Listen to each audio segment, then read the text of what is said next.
We are go for launch. All right.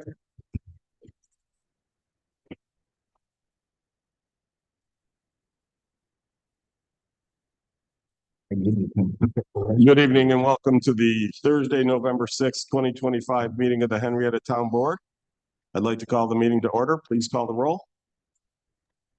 Councilmember Page. Here. Councilmember Belanca. Here. Councilmember Barley. Here. Councilmember Stafford. Here. Supervisor Schultz. Here. We'll begin the meeting with the silent prayer followed by the Pledge of Allegiance to the flag.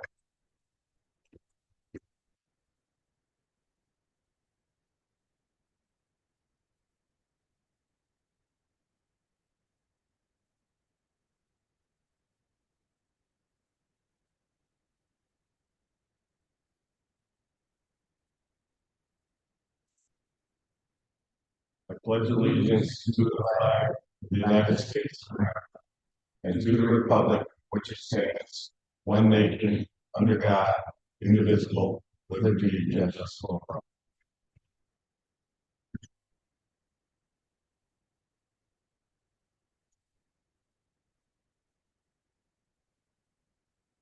Can I get a motion to approve the minutes of the preceding meetings? Mr. Supervisor, I make a motion to set the the meeting minutes from October 15th, 2025. Second. Any discussion? Hearing and seeing none, please call the roll. Councilmember Page. Aye. Councilmember Belanca. Aye. Councilmember Barley. Aye. Councilmember Stafford. Aye. Supervisor Schultz. Aye. Mike, you're up first.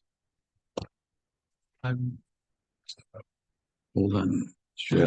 I'm still trying to get. Oh, I'm the same. Yeah, of course. Naturally, and just before you come to these meetings, the tablets all decide. That was a good time to do a UI update.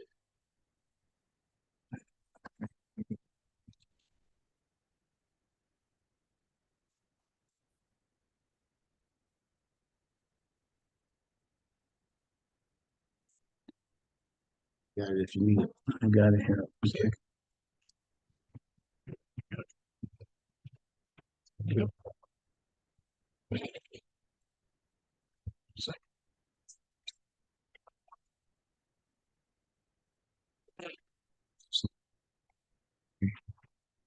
Mr. Supervisor, fellow board members, I have resolution 19-358, 2025.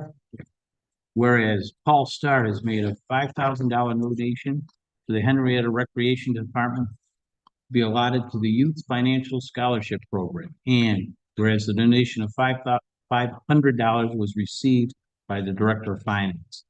Therefore, be it resolved, the Henrietta Town Board acknowledges this donation and thanks Paul Starr for his generosity. Second. Discussion. Very nice. Thank you. Yeah, so for those who aren't familiar with the scholarship, it's for it helps offset the cost for programming for individuals who might not be able to afford to have their kids participate in recreational programs. And so they can apply for that scholarship. And the funds were starting to drop down, and this individual stepped forward and made a donation. So very much appreciated. And I'm sure the parents of those kids who will now be able to participate where they otherwise might not have are very appreciative of it as well. Any other discussions or comments? Thanks, Mr. Starr. Thank you. And hearing and seeing nothing further, please call the roll. Councilmember Page. Aye. Councilmember Belanca. Aye. Councilmember Barley. Aye. Councilmember Stafford. Aye. Supervisor Schultz. Aye. Supervisor Schultz and fellow board members, I have resolution 19-359, 2025. Whereas the Friends of Henrietta Parks and Recreation have collected donations on behalf of the town's community orchard in order to offset the cost of fencing around the orchard. And whereas the Recreation Center, the Recreation Director received a check in the amount of $1,266.84 from the Treasury of the Friends in Henrietta Parks Recreation for donations to the town's community orchard received to date. Therefore, be it resolved, the Henrietta Town Board acknowledges this donation and thanks the Friends of Henrietta Parks and Recreation for their support. Seconded. So, for those unaware, the Color Henrietta Green Group and our Henrietta Sustainability Committee started a project where they are planting a community orchard. It's Authors Avenue, just south of I lost the name of the school. Sherman, thank you. My kids went to school there and I lost the name. And so as they've basically been incurring costs, they've been making donations to cover the costs of that project. So and they've been doing so through the Friends of the Henrietta Parks and Recreation Group, which is a not-for-profit organization who can solicit donations for projects within the town that benefit our parks or our recreation department. So again, thank you to those in the Color Henrietta Green and Sustainability Committee who are working on this project, and thank you to the folks at the Friends of Henrietta Parks and Recreation for facilitating that gift. Other comments? No. And hearing and seeing none, please call the roll. Councilmember Page, Aye. Councilmember Belanca, Aye. Councilmember Barley, Aye. Councilmember Stafford, Aye. Supervisor Schultz. Aye. Mr. Supervisor and fellow board members, I have resolution number 19-360, 2025. Whereas the Friends of Henrietta Parks and Recreation supports the mission of Educators Grove in Hoskins Park at 195 Pinnacle Road in Henrietta. And whereas the Friends of Henrietta Parks and Recreation have received donations for trees and amenities for Educators Grove in order to commemorate area educators. And whereas town staff have purchased and planted the designated trees and installed the amenities requested. And whereas a check for $1,301.44 was received by the Director of Finance from the Friends of Henrietta Parks and Recreation. Therefore, be it resolved that the Henrietta Town Board acknowledges this donation and thanks the Friends of Henrietta Parks and Recreation for their support. Second. So again, for those unaware, the Educators Grove is a grassroots project from alumni of our Rush Henrietta School District, and they wanted to recognize educators, both deceased and living, and came up with this idea of creating a grove. They came to the town. They were originally talking about Veterans Memorial Park. I said, you know, Veterans Memorial Park already has a lot of stuff in it, but I've got this perfect park for you. It's Hoskins Park. And if you've never heard of Hoskins Park, you're not alone. It's where Pinnacle and Winton split. And it's this triangular park, narrow park that slopes down towards Winton. So you can't have, you know, a kid's play area there because any balls would roll out to Winton. There were just, it's not a lot of great uses for the park. Well, the Educators Grove is a perfect one. So we've installed walking paths. We actually did a design charrette. We had someone from our conservation board who works for EDR. She volunteered her time to lead the design, put together this great master plan for the park. Our town crews have pulled out some of the old, there were a lot of dead ash trees and some other weed trees growing up. They cleaned that out. They regraded the park. They put in a trail, and now people are dedicating, they're planting, you know, whether it's fruit trees or other stately trees in memory of dedicating them to a educator who had an impact on their life. I think one of the amenities was a trellis. Some people have donated park benches. And again, for those who want to donate cash rather than the object, they can do it through the the Friends of the Henrietta Parks and Recreation Group. So I'd love to thank both the folks who came up with the idea of the Educators Grove, those who have stuck around and actually helped implement it, as well as, again, the folks at the Friends of Henrietta Parks and Recreation for helping facilitate the donations. So it's going to be really nice when it's done. And there's been some, they're potentially pursuing a community grant to build one of the main features. And I was just having a discussion with one of our lawmakers. I'll wait till it's official before I announce who that is, but they're hopefully will be funding that project for the group. So any other questions or comments? Yeah, Steve, it's really exciting to hear that there may be some additional funds that are coming in. I know that the times that I've been over there for some of the larger dedications, they've always been kind of a remembrance of life for a lot of people, but in a lot of ways, it's also been a celebration, almost a miniature pop-up class reunion for a lot of people. Just the connection that so many people have to our schools at such a formative age. I think it's just a fantastic idea that this park is coming together. Wholeheartedly agree. Any other questions, comments? Then hearing and seeing none, please call the roll. Councilmember Page, Aye. Councilmember Belanca, He said aye, he said it Sorry, quickly. aye. Councilmember Barley, Aye. Councilmember Stafford. Aye. Supervisor Schultz. Aye.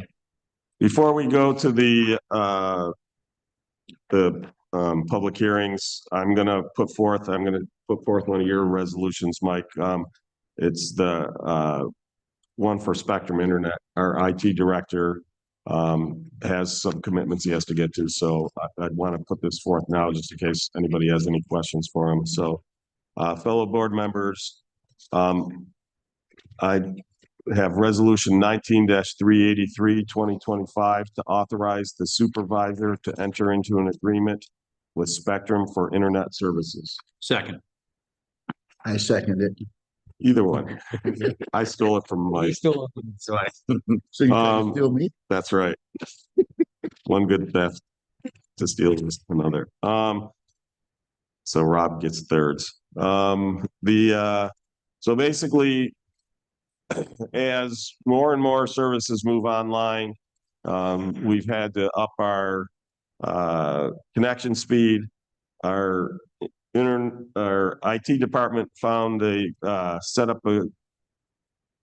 got very good rates from Spectrum, who is our primary internet service provider.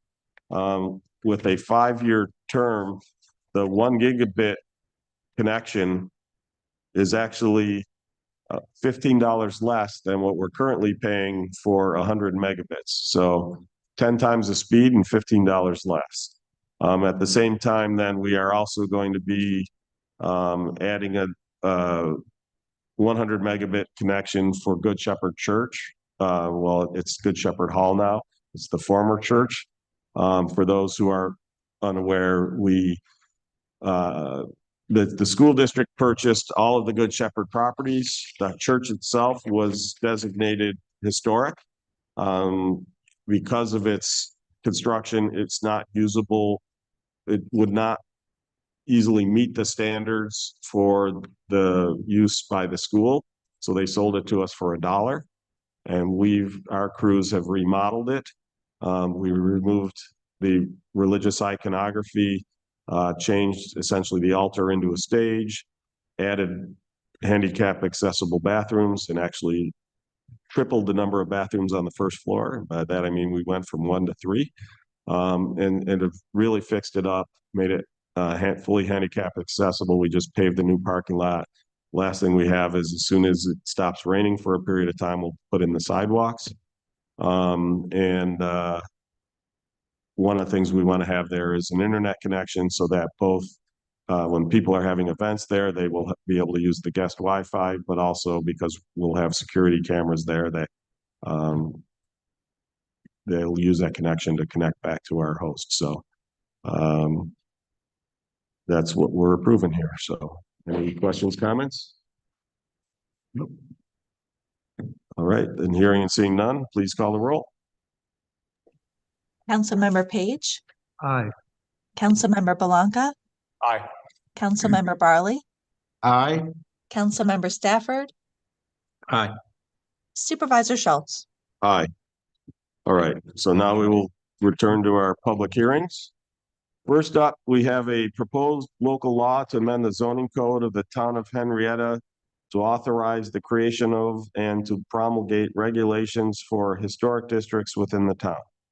So just be clear, there's a couple different things going on. This first public hearing, this is about specifically what will the code read as to how the historic districts are created and how they are handled within our town code. We are not voting on the law today. This is a public hearing. As with anything that affects zoning, we always try to hold 2 meetings, 2 hearings to give. So that way, the feedback we get today, we have time to digest that and potentially alter the local law to take into account the feedback we get.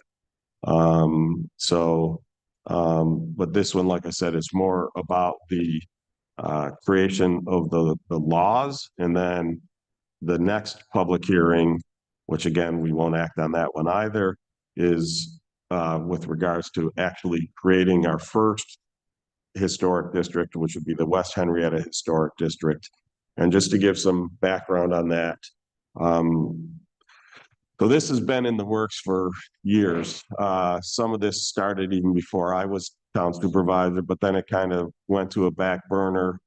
I've been working with the Historic Site Committee and especially their chairperson, Gary Goodridge, on moving this forward. We've put together the map. We've put together, what the specifications are going to be for some of that. We're going to get started on a style guide. We've been collecting some of the information. The reason this has moved up a little bit in priority is you may be aware, we were going out for a historic preservation grant to try to get funding to help homeowners and business owners get funding to make renovations to their homes or to their businesses. So this would be the folks who had expressed interest in the last time. It was the new owners of Cartwright's Inn, the owners of Ken's Pizza Corner, the fire district with their fire hall, and then Mr. Heading with his house, or he and his wife's house. Those were the 4 that were in. And then, so we started down the process with those grants, and all of the grants had restrictions in terms of had to be in a qualified census tract. This area is not. And if you don't, qualified census tract means that more than 50% of the people, the residents in that census tract are at or below the median income level. That's not the case here. It has to be in a village, a main street, and a village or city. Well, we're neither a village nor a city. There were a whole bunch of, we basically qualified for none of the contracts. The one that we could qualify is the Downtown Revitalization Initiative. That's the one that's for villages or cities. However, they recently ruled that if it's a main street in a town, in a historic district within a town, then it does apply. And so this funding would be available. I'm not 100% certainly the mechanism. I know we act as the shepherds and governors of that funding to make sure that, yes, the homes are historically designated. Yes, they're, or I should say the properties are historically designated, and, that they're using them for proper purpose and stuff like that. But I believe it actually reimburses the homeowners directly. But again, I don't have those details. The key is that it would help these properties restore and or maintain their historic properties. The next grants, they come out either in the spring or they come out, well, there's actually three groups. There's some that come out early in the winter, there's some that come out in the spring, and there's some that come out in the summer. And so our hope is to have this in place in time for the next grant cycle so that we would be able to apply on behalf of any interested resident. I'll also note that even if your house is not currently designated historic, if it is eligible to be designated historic, you could participate in this. However, you would have to commit, you'd have to essentially start the process for historic designation prior to the grant application. So that's gives you just some background on why we're doing this. In terms of the local law, the basic premise is that it comes under, it's called Article 10 of the zoning, which deals with historic properties. A lot of the same requirements, although toned down a little bit from what they are for historic properties, would apply. And there's kind of three levels. So there are designated historic properties, in which case they would fully comply with Article 10. There are contributing properties that are eligible for designation.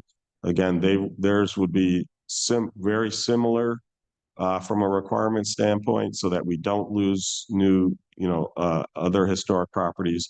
And then there's the non-contributing. These are properties that are not currently historic, but perhaps they're sandwiched in between two historic properties. And the regulations there are more guided towards not putting in something that's going to detract from the historic district. So, no big, giant, shiny metal fence right in the front yard type of thing. It's things like that. So one of the things that we've talked about is to make this easier for residents, we want to actually create a style guide. Now, there'll actually be multiple style guides. And the reason I say that is this district is not one particular period. It's from, was it 1818 to 1925? So Gary just confirmed, yes, that is correct. And so there's a lot of different styles of homes in that, both eras as well as different styles, whether it's, neoclassical, Federalist, or Gary can later throw out all of them better than I can. So the idea would be, if it can, for the non-contributing houses, for the contributing houses, you should try to stay and match whatever your current. So if you've got a neoclassical home, then if you're going to put in an auxiliary structure like an attached garage or even a separate garage, that you match the architectural style of the main house.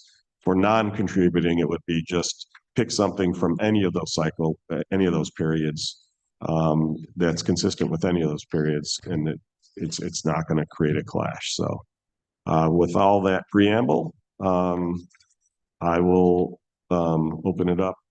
Well, first I'll open it up to any questions, comments from the town board. I think we've been over a lot of this, so there's probably some comments. Yeah, the grants that we're going for the towns and for the residents is very needed, because they have restrictions on what they can do on outside their homes. It had to be historic, and it would be a good help. So I think this is a great way to get that done and get some assistance for them. Any other comments? So I guess I'll open it up to the town board. So just raise your hand and I'll call you or not the town board, sorry, to the public, if anyone wishes to speak. I guess no one's here for that one. Gary, do you want to just come forward and just offer a little bit? And I realize we're kind of crossing over into the West Henrietta district, but like I said, they're really kind of hand in hand.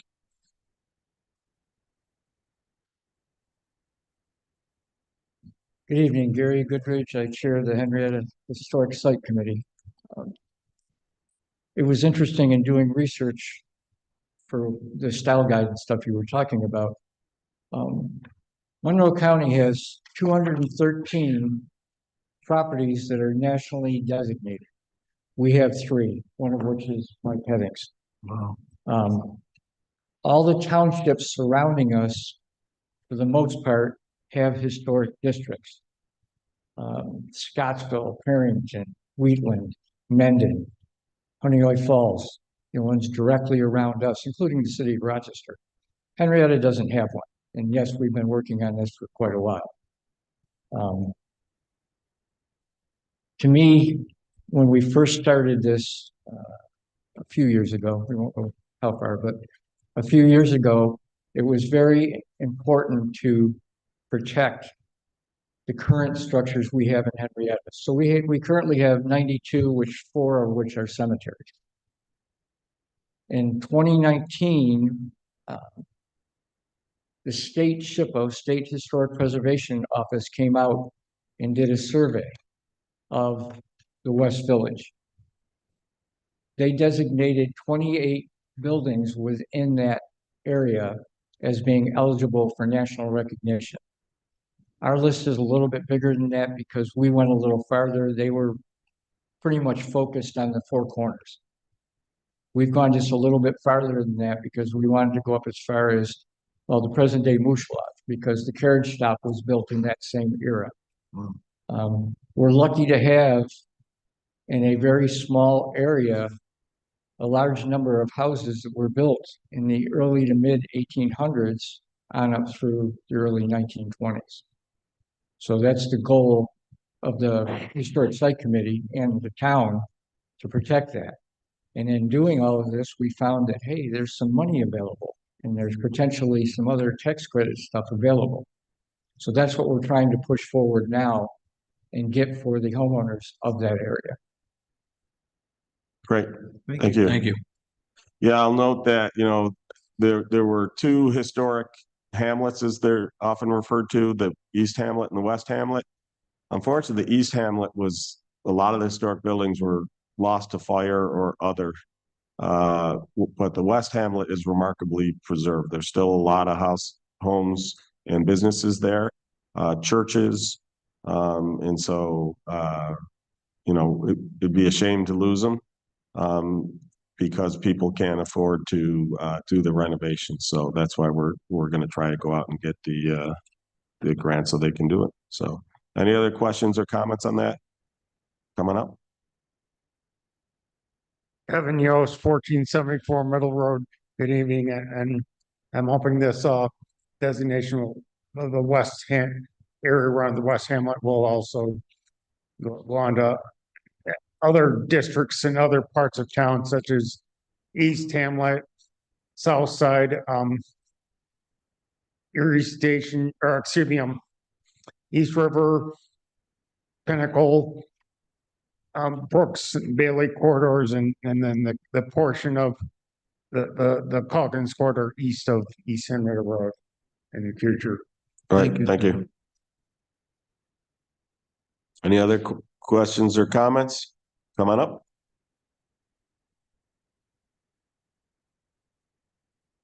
My name's Bob Day with Henrietta, with West Henrietta Fire Department since 1967.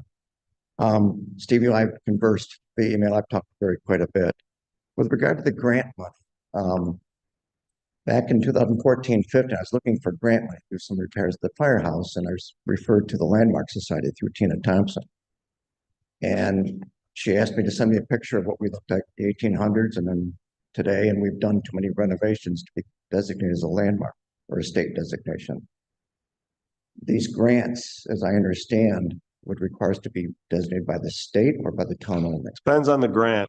Some of them will allow, we're going after ones that allow for local designation. Okay. So as long as the Historic Site Committee is good with it, then we're okay with that. And the other thing too, that in terms of one of the other state designation, well, certainly the federal, and I think state's very similar, also requires you to maintain the inside of the home in that historic style, whereas our town designation does not. The town, it's the exterior. And it's especially the view from the street. Right. I got involved with SHPO in our first grant back in 2018. It seems as our money was coming to us, the report was coming back to Albany. And when I had to make a change to my project, I had put a retaining wall and a new roof, and SHPO bells started ringing. So I got to deal with them. They're pretty good people. but I'm just concerned about the grant money. Is the grant designated for full payment of something, or is it like a 50-50? Yeah, there's usually, the different grants have different, matching requirements. The lowest is 50-50. The other one, the one that we were trying to get last year that we could have had if we had this district in place was 75-25, meaning the state covered 3/4 and you were required to cover 1/4. Okay. But I mean, we're looking at two of them. The other one was 50-50. So if it, you know, the state would essentially cover half the costs. Okay, thank you. Yep. Thanks. Other questions? Okay, then I'm going to close this session of the public hearing. We are, in some of the earlier discussions, there's a couple things we want to refine in the local law. So we're actually going to redraft the local law and put it forth, and it'll be open at our public hearing at our next meeting. So we're going to keep the public hearing open. I'm just going to close this session of it. And now we will move on to the public hearing for the proposed creation of the West Henrietta Historic District. So we're kind of following the new procedures in the law, even though they haven't been adopted to law yet. But basically, what those calls for is calling for an initial public hearing without any local law. And the idea is to discuss, if we're looking to create a historic district, what are the boundaries? What are the eras and the architectural styles? Does it have to do with the, you know, there's a number of reasons why a site might be historic. It might be what it currently contains from a structural standpoint. It might be what was there in the past. It might be who lived there in the past. As we talked about in this era, this was, the town really started with these two hamlets, and there were some other, you know, farmhouses and stuff along the main roads, but these were the two of the earliest neighborhoods. And then there were a couple, in fact, Kevin mentioned some of the other early ones. River Meadow Drive is one of our oldest neighborhoods. I always get Fitzpatrick and St. Patrick mixed up, whichever the ones on the northeast corner of Hawkins and West Henrietta. St. Patrick, thank you. That's an older neighborhood as well. So as I mentioned, in this particular district, we're looking at from the early 1800s to the early 1900s. We're looking at an array of styles, but it's celebrating essentially the birth of our township.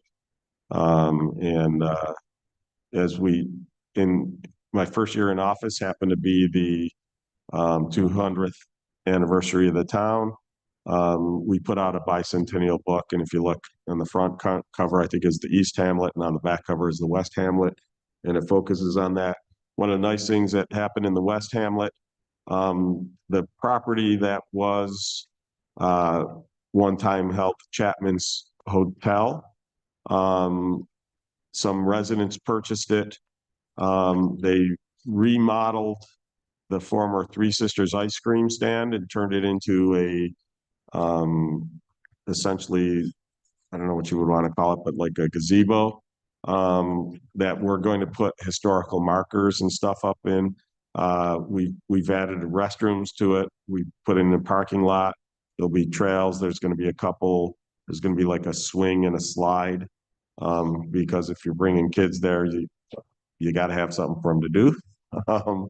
And a fountain and other stuff like that. So we're doing that one almost all entirely internally with town crews. And it's usually town crews in between them doing some of the other work. So is it as fast as the folks who purchased the land originally and donated those improvements to the town would like? Probably not.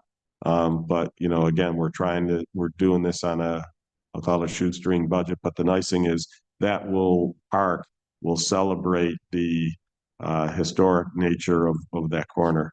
Some other initiatives I have going on. I'm actually working with the New York State DOT to try to narrow down the lanes for West Henrietta Road before you get to that intersection.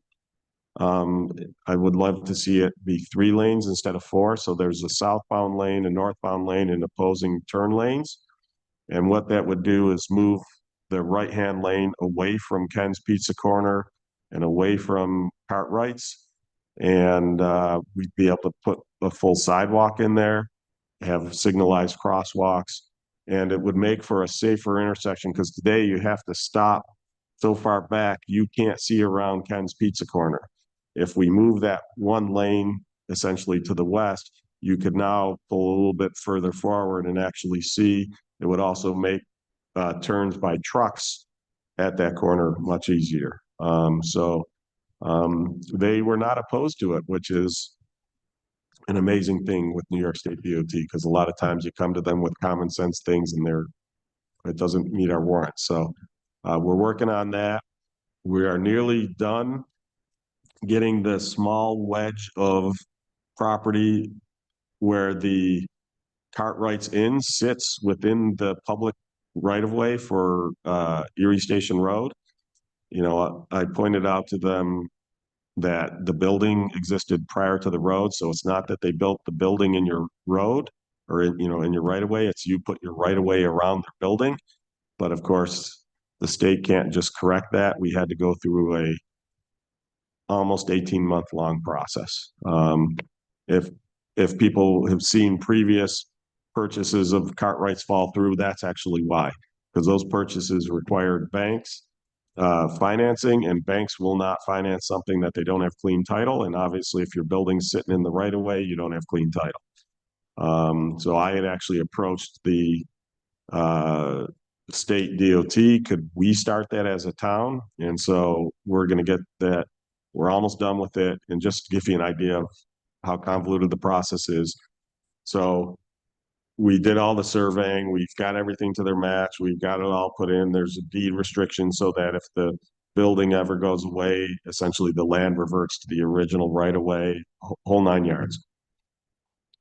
When they're done, they will cede that. They can't just give that land to the developer. They have to give the land to the county. Then the county has to give the land to us, and then we can give the land to the business owner. It's really convoluted. But the good news is what the current owner of Cartwright's did that's different than the previous attempts is they talked to the sellers. They bought both parcels, and they had the seller put all the value, the vast majority of the value, on the southern parcel. And so they were able to buy the northern parcel with cash. Therefore, a bank wasn't involved. They knew we had already started the process to get that finished. And as you may have seen, he's already starting to clean out the interior of that building. He is planning to take down all those horrible additions to it, the kitchens that are in really rough shape. He wants to get the roof patched up before the winter. And then basically in the spring, by that point, he should own the clean title on the property and be able to go out and get a loan to start restoring the building. His plan is to restore it to its more historic view. So again, all those additions would be gone. People have asked me, what's his plan? What is he going to do with it? He's not an operator. He's a real estate person. So, if someone wants to come in and operate a restaurant there, he's happy to do that. Otherwise, if it's retail, it would be, it will be some commercial operation. Whether it's a restaurant or retail will depend on who wants to come in and rent it. So just give everybody an update, because I know that it's been an eyesore for quite some time. And, I've been reluctant. A lot of people said, knock it down. To me, that's a huge part of our history. It's one of the oldest buildings in town. I did not want to see it get knocked down. It's painful it is to drive by and see it in such decrepit condition. So I'm glad it's finally coming through. So questions, comments of what people want to see in this historic district? Kevin Yost, 1474 Middle Road.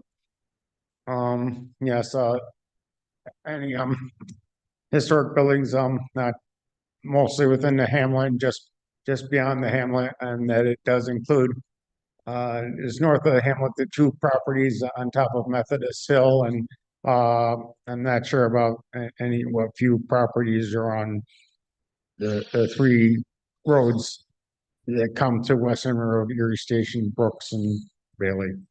Okay. Yeah, I don't know that our plan is to extend that far north because then you have to pull in way too many non-contributing properties in between.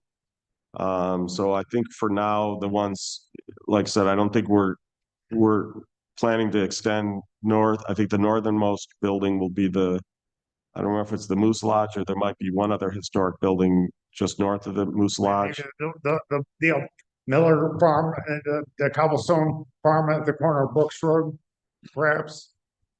Again, that's not currently the plan. Is to, as you pointed out, if in the future we did a Brooks Road district, that it would make more sense to put that in the Brooks Road district than to put it into this one. We're trying to keep this one closer to the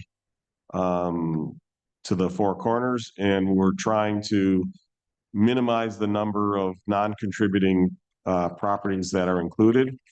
We did go west a little bit on the south side of West Henrietta Road to include the old one of the old school buildings. And then south there's, like I said, there's a decent cluster of historic properties, both already designated and eligible to be designated, especially as you go south from that intersection. So does that make sense? Other comments? All right, so I'm gonna actually close this public hearing. And then what will happen is in a little bit, we're gonna put forth a resolution to call for a new public hearing on the actual proposed local law. So based off of the feedback we've gotten from the Historic Site Committee, the feedback we've gotten from the town board during workshops, and feedback we've gotten today, we're gonna put forth a local law to define the new West Henrietta Historic District. And so we'll call for a public hearing at the next meeting, which is 2 weeks from yesterday. We will not be voting on it because it's a zoning type action. We typically go 2 meetings for that. So we'll put together local law, we'll get it out there. We'll have a public hearing 2 weeks from yesterday. And then we'll keep that public hearing open until the first meeting into December. So any other questions, comments? Then hearing and seeing none, I'm going to close the public hearing for the proposed creation of the West Henrietta Historic District. The 2026 preliminary budget presentation. So I'm going to skim through this one fairly quickly because there's not much that's changed from the tentative budget presentation. But if somebody wants me to dive deeper into a particular subject, just raise your hand and let me know. I will also note that I had a lot of the slides from this in the recent town newsletter, so hopefully you guys were able to view it in more detail. Okay, go ahead. So, one of the things in 2025, the costs continue to rise. We've seen significant increases in employment costs, whether it's health insurance, retirement, things like that. Construction prices have risen to the point where some projects had to be scaled back or put on hold. Sales tax revenues are trending ahead of projected levels, and cannabis tax revenues remain strong. So the good news is our revenues other than property taxes have been good, but costs have been going up. And then we had multiple large projects and purchases that have begun in 2025 and will continue into 2026. However, a lot of those funds have been encumbered already, and so they're really reflected in the 2025 funds as not so much in the 2026. Go ahead. So our preliminary budget, the total budget is 29,820,266.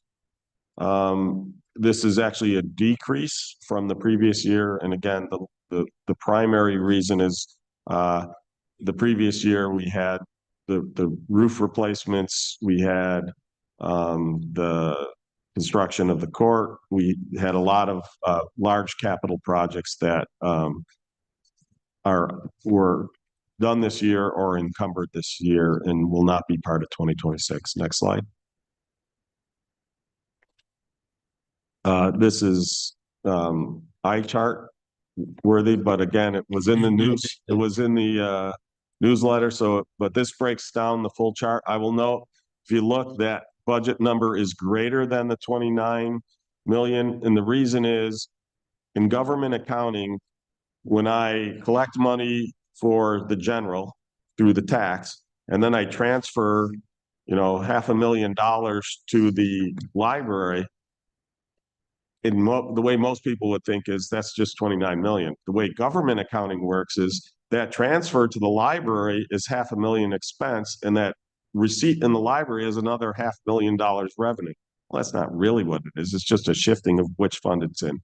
So we report it in that other number, it's reported without. This is the way we have to report it to the government. So when you see the two differences, that's the difference. It's the amount of those transfers. All transfers essentially get counted double in government accounting, which makes no sense to me. Next slide. So again, this is the year over year, and you'll see that the big change is the green, which is the capital projects. A lot of the other expenses are very similar. One of the other things you'll notice, the equipment costs have gone down, and part of that is what we've done in recent years with fund balances in excess of contingency, is we've created equipment capital reserve funds. So when we're buying these big pieces of equipment, we can do it from there instead of from the budget. So you don't see these wild budget swings. It's a way to balance it out. So that's something this board started last year. And so this is the first year we're seeing the big benefit from that. Next slide. One of the things I'll just note is there's a difference between real growth and total growth. Real growth means, new homes constructed, businesses expanded, things like that.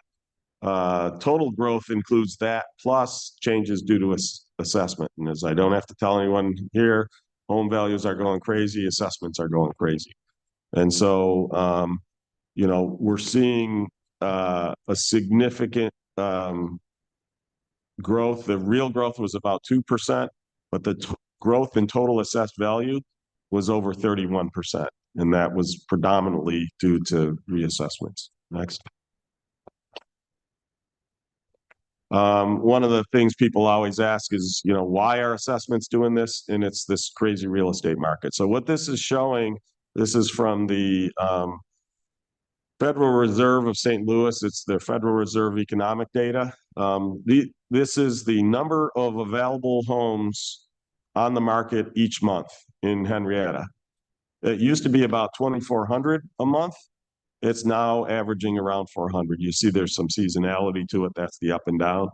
But as you can see, the overall trend is down. And, right around when those available markets started to go down, next slide, you'll see the prices shot up. So this is a broader range. The number of available markets go further back than this does.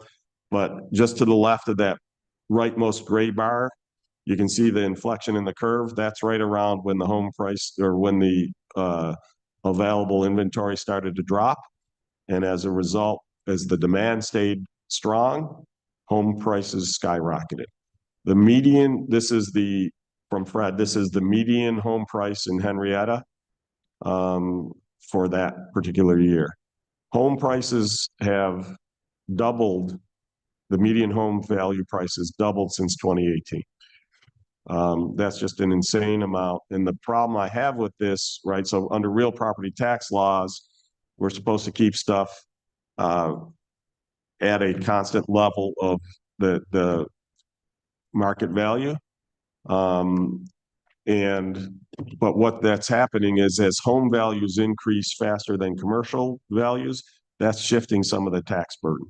I just sent something to the New York State Association of Towns. I met with their president last week or the week before about them taking to Albany a legislative agenda to try to help residential property owners, because this is shifting the tax burden. It's becoming especially problematic for those on limited incomes, because one of the things you're starting to see is as these, again, the home values have doubled, the star exclusion has not. And so what happens is, I had a resident come in and say, my school tax tripled. And my first reaction was like, nobody's house went up that much. But as the house, there's a maximum cap that the enhanced star will cover. And as the home value goes up, it used to be 2/3 of the house value. Now, then it was half of the house value. Now it's 1/3 of the house value. Well, the same thing is also a similar thing is happening with the senior limited income exemption. And so as the amount of the value of the house above those caps goes up significantly, their tax burden, their out-of-pocket tax burden can double or triple. And that's really problematic, especially for people on fixed income. So Albany needs to address that. And the good news is our Association of Towns has agreed to take my initiative to Albany. And we'll see what happens from it. So hopefully I will get a chance. I would love to go to the state assembly or the state senate and talk about this. And I've got all the data to back it up. I've been working with our town assessor as well as the New York State Department of Taxation, Office of Real Property Tax Services to put that data together to show it's not just you guys feeling it, it really is happening. And Albany needs to do something about it, because the real property tax laws were not built for this kind of crazy real estate market. And they're not keeping up. So hopefully we'll see some change. Next. What that effect has, so the top bar is the change in market value from 2019 to today. As you can see, the total assessed value of the town has risen dramatically from about 3 million to 5 million. The tax has stayed relatively flat.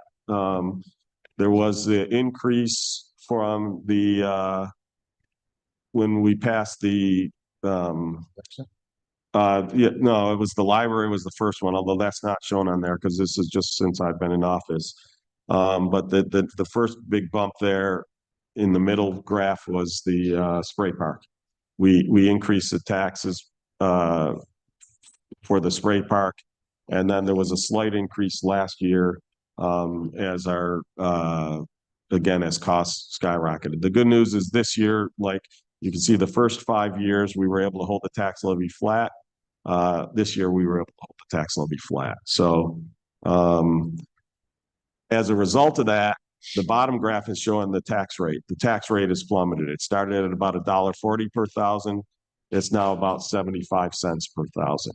So, the town rate tax has just been plummeting. Next. I already talked about these negative effects, so go ahead to the next slide. I talked about that. Go to the next slide. So one of the things we've done a lot, our staff has worked very hard to try to keep your costs down. So like I said, our crews have done a lot of work in terms of we've taken a lot of stuff that used to be outsourced. We're doing it internally. That saves a lot of money. We've held the tax levy flat. We've held the sewer charges flat. We've held our other special district rates flat. So we understand your costs are rising too, but we really wanted to work. And again, this isn't just me or my finance director. This is all of the town working to keep your costs down. Next. So again, our projected tax levy is the same as the previous year. So zero increase, no new tax. Next slide.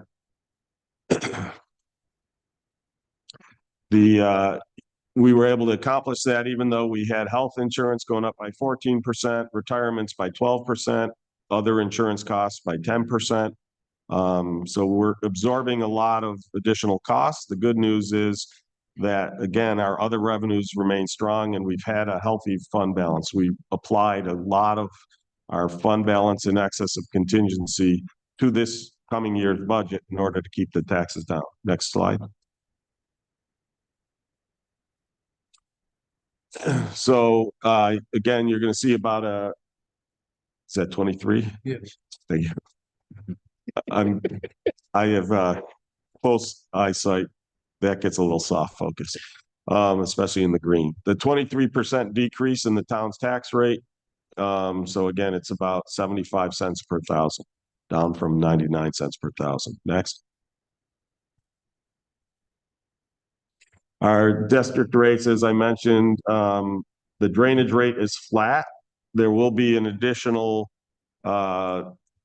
revenue brought in, not from any existing property, if whatever you paid last year on your drainage would be the same.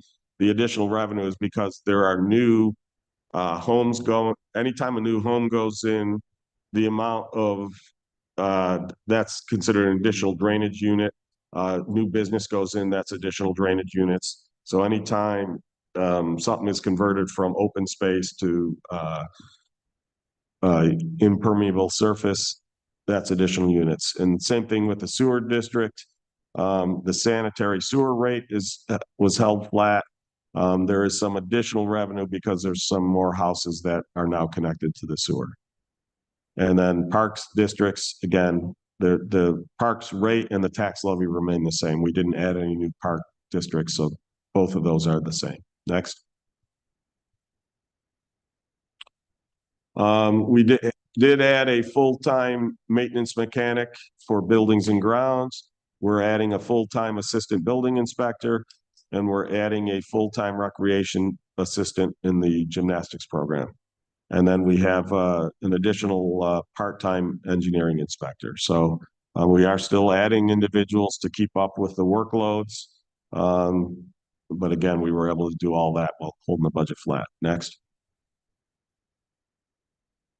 We did the 3% increase for the elected official salaries. We hadn't increased the council members. What was it, 4 years-ish, 3-4 years. The town justices are going up at 5%. We've been doing that for a few years, and the reason is that they are some of the lowest paid town justices in the county, even though we have, I think, the second busiest, maybe third busiest court. So we've been working.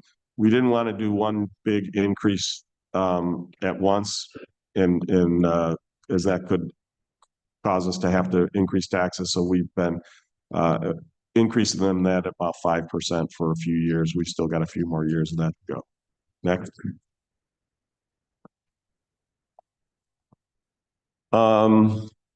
So we do have some scheduled scheduled equipment replacements. We have, in terms of the capital outlays, if you remember, the way we did the spray park is it was $200,000 additional collected in taxes to be spent for parks and recreation upgrades. That year it was a spray park. This year it's the band shell, which you'll start to see going up soon, a brand new band shell. Next year it's going to be new restrooms and playgrounds at Tinker Park. We also went after roughly $12 million in funding. If we get it all, there are some town portions of those grants that we'll have to cover. And then the general fund provides funding to the highway and to the library funds as well. Next. So this just shows the breakdown by its use. Again, it might be hard to read from here. It is in your town newsletter if you want to see it in more details. But you can see it's it's roughly thirds, with the contractual services. That does include, the ambulance. Next slide. Oh, I don't know what happened to the, when I saved it. This happens periodically. When you save it to PDF, the, overlays go away. So I'll have to, update that for Becky when she puts it back out there. But basically what it's showing is, where the tax levy, where the funding goes. I believe gray is highway and orange is library. And then I think the white is the ambulance district. So I'm not sure. Again, this one is in your town newsletter. So I didn't catch that when it's saved to PDF that I don't know why it does that occasionally. Next. This is just showing operations of all funds, in terms of, where those costs are. The general fund is obviously the largest. That's the big green one. Again, these are just ways to break down how the funds are being spent. Next slide. One of the things I get a lot of times is people will come in and say, I paid $10,000 to the town in taxes. And I have to explain to them, no, you didn't. You paid $360 to the town. The rest of it was for the school district, the county, the fire district. We have the unenviable position of we collect all the taxes. We only keep a small part of it. That little blue slice at the top, that's us, 3.6%. The school district is by far the largest share. As you can see, the county is a large share, as is the fire district. The ambulance is just a sliver. But that's when you get your tax bill, that's essentially the breakdown of your tax bill. Next slide.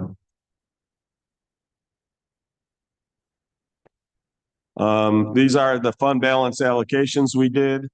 The big fund balance allocation we did is about $4.5 million were applied from fund balances in excess of contingency applied to keep taxes down. So what that means, contingency, you want to have extra funds in case there's problems arise. In the general, we combine the general fund, the highway fund, and the library fund. We treat them as one. And the reason is we keep most of the funds in the general because I can transfer funds from the general to the highway and from the general to the library. I can't go back in the other direction. So it makes more sense to keep the fund balance in the general, because if the highway or library ever need it, we can transfer it over.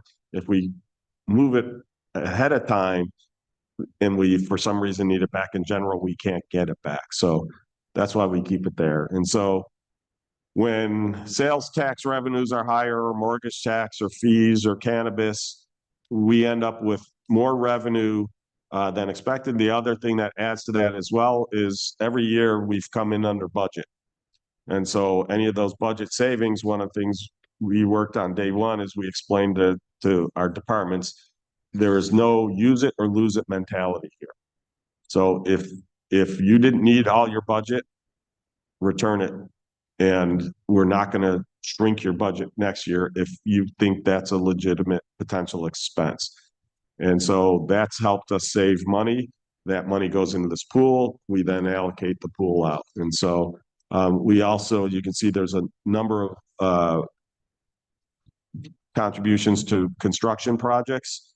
And then I also mentioned that you can see there's the capital funds, one for new equipment, one for repairs. And so this is, we've always been, since I've been here, we do this conservatively. We underestimate the amount of revenue we're going to get intentionally, knowing that at the end of the year, we end up with a balance, and now we can apply that after the fact. And where that was incredibly beneficial was during the COVID crisis, when the revenues bottomed out because of the COVID, we were not adversely affected. Whereas a lot of towns had to go on austerity. We did not, because we essentially have this buffer by doing it this way. So you know, the key we do is in the spring each year, once we have all the final year audits and everything in and we know the final numbers, we don't leave it as a slush fund. We allocate it for specific purposes. And again, every year, the largest portion we do is applying it to next year's budgets to keep your taxes down. Next slide.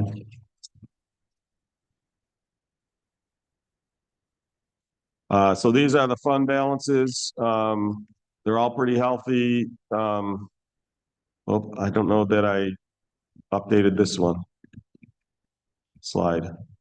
I say that because at the time we did the preliminary, all the final numbers were in it. We still don't have all the final numbers, but we refined this a little bit. And the one that's in the newsletter is more accurate. This, unfortunately, is the one from the preliminary.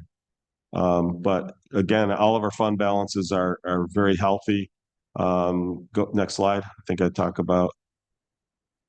Yeah, so we have an AA2 credit rating with Moody's. That means we're a prime one investment.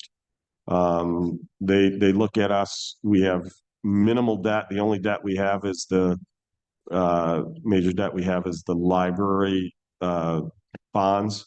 And we have healthy fund balances. We have healthy operations where we don't operate in the red. We're always operating in the green. So that's a credit again to the whole town. All of our department heads have bought into this budgeting methodology, and we have a really strong finance director who you wouldn't believe the number of tabs in her Excel spreadsheets. It's an incredible amount of work to keep all this together and keep on top of it. And again, props to all of our department heads who've bought into this and really helped keep the cost down for our residents. Next slide. These are some of the announced tax changes. So as we already talked about, ours is a $0 levy increase. The drainage charges, again, the rates are the same. The levies go up slightly because of additional units, and the park district, it's all the same. So ours, again, no increases for any existing properties in town taxes. Next slide. As you are probably already aware of, the school levy was not flat. It went up 4.2%.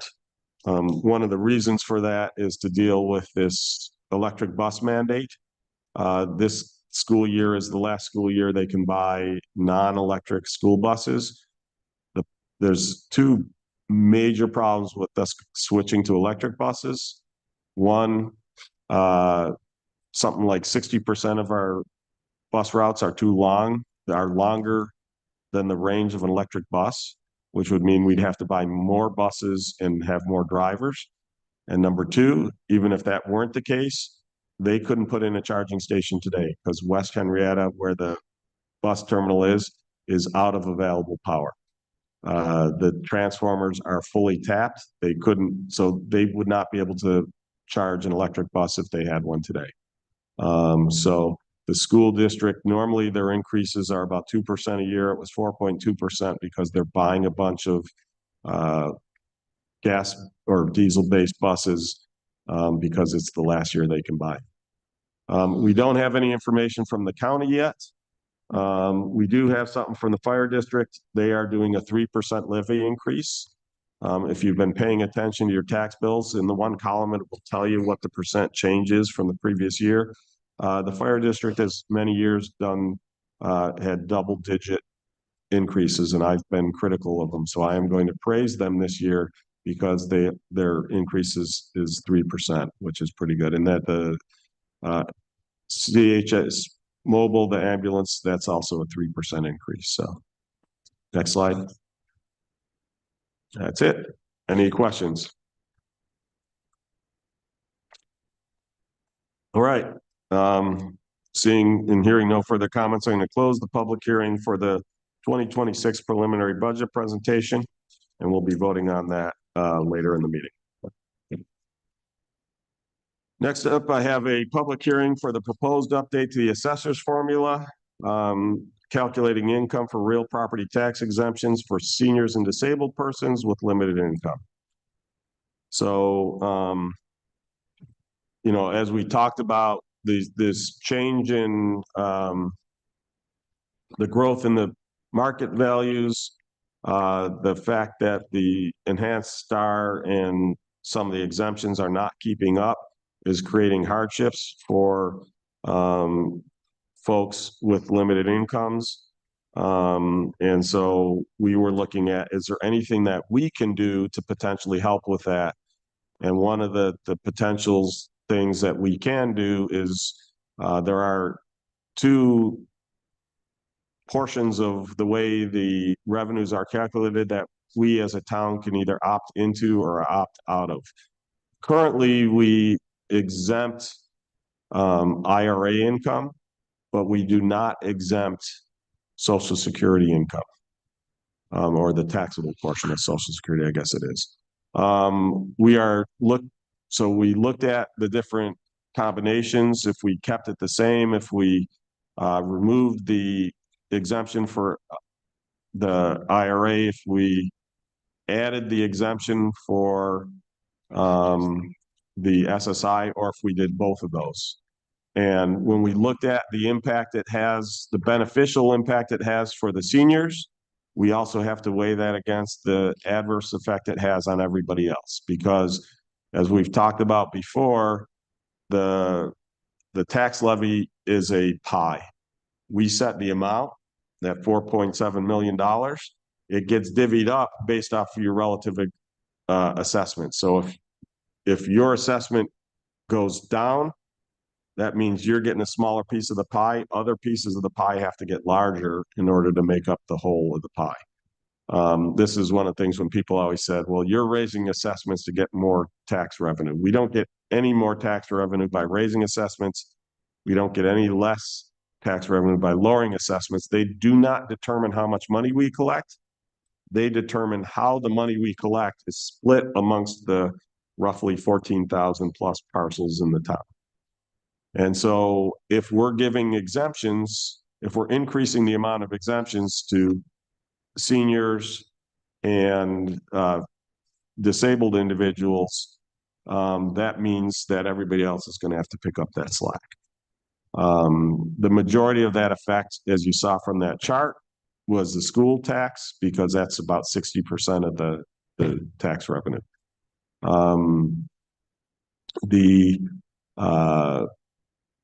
When we looked at the different impacts, we thought just adding the IRA exemption was going to be too great an impact on other residents. And so what we're proposing is that we are going to remove the IRA exemption, but add the Social Security exemption. That increases the exemption amount for a good number of people. It also makes, for some people who were just below the cutout, it would make them now eligible for some portion of the exemption. For those who aren't aware, the exemption amount scales. I think it was from 50 down to 5% in 5% increments based on your income. So if if I was getting 25% exemption and my income now drops because my Social Security is no longer included in that, maybe I'm getting a 35 or 45% increase or exemption. But there's also people who were getting zero who might now get, 5, 10, 15%. There are some people who will be adversely affected. Those who had large IRA incomes, who don't have a corresponding large SSI income. Those people will be adversely affected. Our assessor's office went through about 20% of the folks who are currently getting it and took a look at, based off of their information, how much increase there would be, how much decrease there would be. Again, we looked at the three different scenarios. I don't know that we really looked at just removing the IRA, although I think that's in there. Just removing the IRA, just adding the SSI, or doing both. And we ultimately are proposing that we do both. And that would result on average across the town, I believe it was about a 38. Amy, does that sound right? 39, about a $39 increase average per property. Obviously, it totally depends on the value of your property, but that's about the burden that the rest of the taxpayers would have to pick up to offset the savings for the roughly, it's about 1,700 to, we don't know exactly how many people who are currently off will come on, but estimating that, so between 1,700 and 2,000 residents that will see some additional savings. But that's basically what we're looking at. Amy, did you want to add anything to that, or?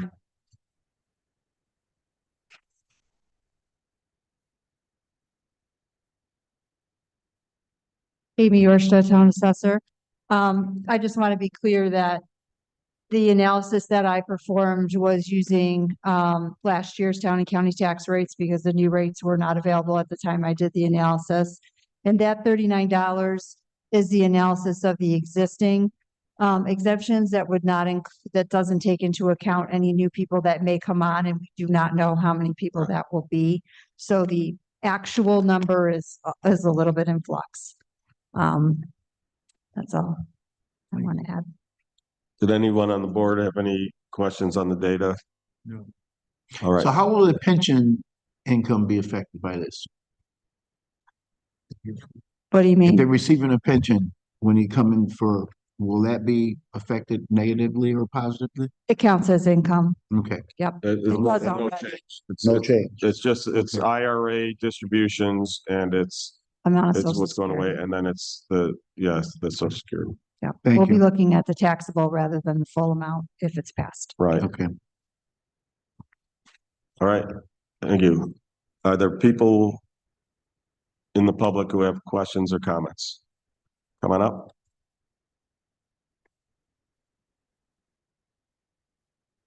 Don Gismano, 65 Ayrshire Lane. You keep talking about IRA income, but that's really money I took out every year and threw it into account saving for retirement. So to me, that's my money. It's not income. If I had taken that money and just put it in a bank account and now living off that, you wouldn't be calling that income. So why are you saying my IRA distributions are income when it's not truly income? It's money I saved. Isn't it on when you report your taxes? It's that on my doesn't- taxes because I didn't pay taxes on it. I got to pay taxes. Right. because But if I had done like a Roth IRA, which wasn't available when I started, it wouldn't be on my taxes because I would have paid taxes on it.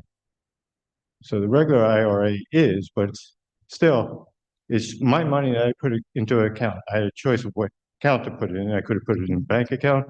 I could have put it in an IRA account. I chose IRA because the returns were better than the bank. Right. But at that point, if you put it in the IRA, as opposed to, if you put it in a bank account, you'd be paying tax on that income by putting it into, depending on the type of IRA you put in. If you put it in a traditional IRA, you're not paying taxes on it the year you got it, correct? So that's why it's on. So it's deducted from your income then. It's essentially deferred income is the way that the government looks at it, is my understanding. Roth IRA is a little different. Roth IRA, you get the income back then, but you don't pay, so that any Roth IRA, you pay the taxes up front. You don't pay taxes on the. correct. And so interest, to yeah. my knowledge, the Roth IRA wouldn't count. This would just be the taxable IRA. Because again, you've essentially delayed that, is my understanding how it works. Now, one of the things you do have some control over is you get to determine that distribution for some of them. Some of them have mandatory minimums. Right, when you hit Right. 72, you get an RMD, but Yeah, right now I can take out as much or as little as I want, just like if it was my bank savings account.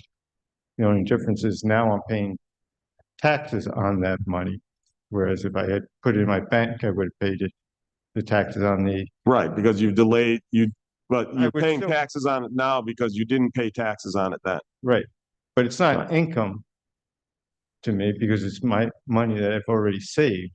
I just deferred paying the taxes on it. I get it. In government, the way it's considered income, it's considered income. If I give a gift to someone else, that's also considered income, even though That, it's that I understand because yeah. it's money they didn't have before. Now they're getting it. This is money I've had, you know. Right, but at the same token, if I've given you a gift of a certain amount of dollars every year, then it's not considered income. There's a lot of, I understand what you're saying. It's, again, this is according to New York State real property tax law. They do consider that those distributions income. We have the ability to exempt that income, and what we have been. The issue when if we basically exempt, I wish they would give us an ability to exempt a portion of each. They don't. It's all or nothing. And the problem is if I do exempt both all, I'm now shifting closer to $60 or more burden onto all the other taxpayers, which we felt was a little bit high to push onto others. So now I pay a penalty for that. Because I pay a penalty because I decided to invest my money in a place where I can make more money from it, I understand. you know. Right. So you're still making money from it. And so I guess my question is, how is that not income? Well, so the interest is, but you're not counting the interest people are getting on their, if they start taking money out of their savings, you know, they're getting, You do, interest you make on your savings is considered income. but it's a very small portion. And same thing with the, Right. The issue is that you've delayed your income because Yeah. again, when you put that money in, it wasn't considered income 10 years ago when you put it in. So you're basically saying, I'm going to take this income that I'm making now when I'm at a very high tax rate, and I'm going to push it off to the future right, when I'm at a lower tax rate. And so you're essentially saying to the government, I'm delaying when this income, it's still considered income. It's not income in the past. So it's not the same as the bank account, because again, in 2010, when I put that money into my bank account, I paid income tax on it at the rate at what I was making then. And so, But it'd still be considered income at the bank rate if you earned $1,000 worth of. right. What he's saying is the difference is the IRA distribution, he's not talking about the interest generated from it. Right. The principal, because for a traditional IRA, I've essentially delayed that income to the future. In the government's eyes, that's considered income. Whereas he sees it as distribution of principal. But again, he's never paid taxes on that growth. It was never considered income in the past. It's only considered income now. yeah, I understand why I have to pay taxes on it, but I don't consider it income because the principal is money I've been saving over the years. I understand. I'm just saying that's not how the government sees it. And I can't, that's an IRS thing. I can't change that. You guys just made an excellent point to invest in a Roth IRA right now. When I first started, they didn't have Roth. Right. No, I know. I know. I know. You're right. Thank you. If you want to stop in, if you're currently getting these exemptions, if you want to stop into the assessors to see what that change will be. I should have known before I started getting the exemption. Right.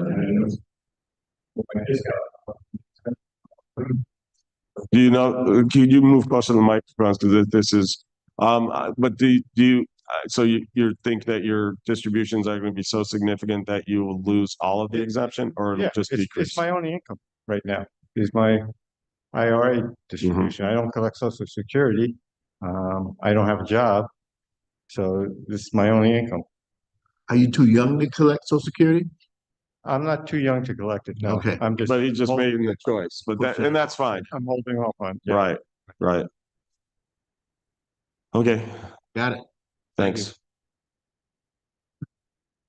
Other?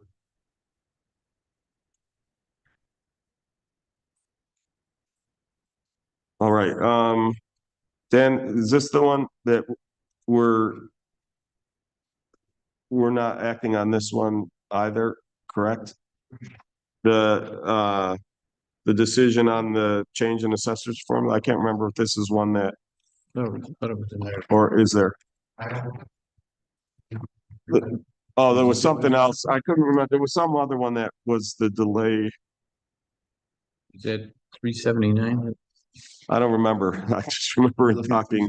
379. 379 is resolution. Okay, no, it's not this one. It's, Okay. there was something else. Wasn't there something else that required a public hearing instead of, oh, is that the repair? Yes. Repair and town trust. Oh, it was the National Grid. That's what it was. The National Grid's the one we can't, so some of these things have a certain advance notice and requirement and stuff like that. And so I was just making sure this wasn't the one that there's a decision on National Grid that we'll get to in a little bit, that we can't do. That decision, it's actually that we can't make it at the next meeting. We have to make the decision in December, if I remember correctly. Yeah, I'll talk to them tomorrow. I should have brought that up, but we didn't have time earlier. Yeah. There may be another solution to that. Okay, But I'll address it with you. all right. So hearing and seeing no further discussion, I'm going to close the public hearing on the proposed update to the assessor's formula. I will just note that this will, it will affect the ones coming in for next year. So you'd have till March 1st. And if you want to stop in and talk to me and or the assessor directly to go into that in a little bit more detail, I'm happy to meet with you about that, because I understand where you're coming from. It's just, you know, like I said, unfortunately, the way as someone who got hit hard with alternative minute of taxes and stuff like that, I understand your pain.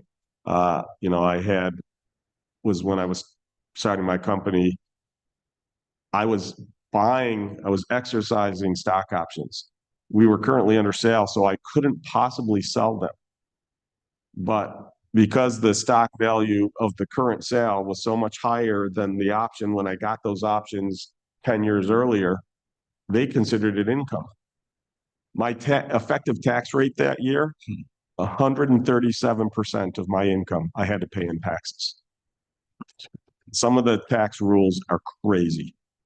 I get where you're coming from, so I'm happy to talk to you and see if there's something that you might be able to do with regards to your distributions or whatever, to see, you know, you might not be able to preserve all of the discount, but you might be able to preserve some of it. Okay, so supervisor@henrietta.org if you want to reach out. Okay, thank you.